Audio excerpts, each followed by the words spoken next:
चेति जल पावक गगन समीरा पंच तत्व मिली बना शरीरा।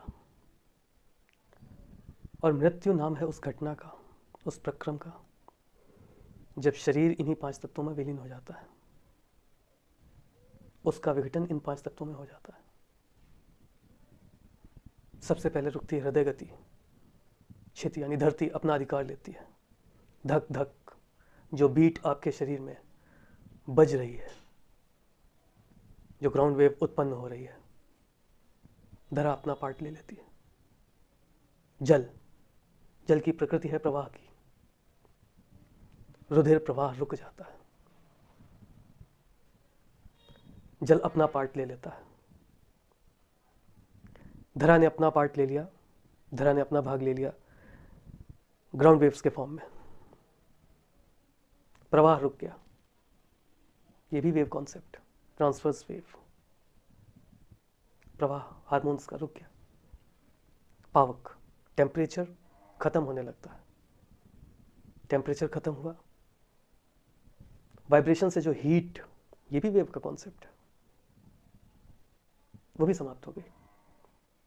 गगन, कुछ ऐच्छिक और अनैच्छिक क्रियाएं ऐसी होती हैं शरीर की जो गगन की तरह अंतहीन बढ़ती रहती हैं जब तक आप जीवित हैं। जैसे आपके बाल, आपके नाखून रुक जाते हैं,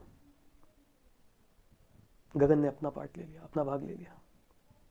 समीरा, श्वास, लॉन्गिट्यूडनल वेव्स, संपीडन, विरलन, समाप्त आपके शरीर से, सबने अपना अपना भाग ले लिया। अब तरंग की एक प्रकृति होती है अनुनाद की। अनुनाद का मतलब जब सेम टाइप की वेव्स मिलती हैं तो उनका जो रिजल्टेंट एम्पलीट्यूड आयाम होता है वो या तो बढ़ जाता है या एकदम घट जाता है।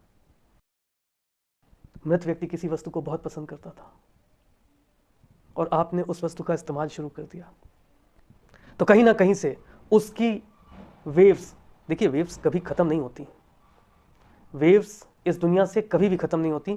Wave is the only immortal thing. जब आप मृत व्यक्ति की वस्तुओं का प्रयोग करते हैं तो कहीं ना कहीं से रेजोनेंस, अनुनाद जरूर होता है और उसकी उपस्थिति का आभास आपको होने लगता है।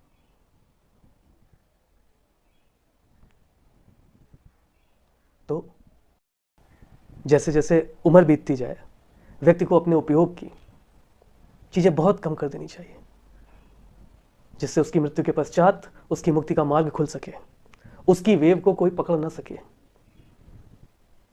किसी भी तरीके का जो तंत्र साइंस है वो इसका उपयोग ना कर सके, उन वेव्स को कैच ना कर सके।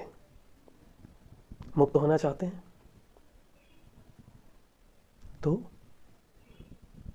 अपनी इच्छाओं को नियंत्रित करके अपने उपयोग की वस्तुओं को बहुत सीमित कर दें। जैसे जैसे आयु पूर्णावधि की ओर चले तो किसी प्रकार का अनुनाद या रेजोनेंस संभव नहीं हो सकेगा। इसी वजह से कहा जाता है कि मृत व्यक्ति के कपड़े या उसकी वस्तुओं का इस्तेमाल नहीं करना चाहिए, क्योंकि ये वैज्ञानिक और आध्यात्मिक दोनों तरीके की प्रक्रिया है जो आपके मस्तिष्क और आपके शरीर दोनों को प्रभावित करती है।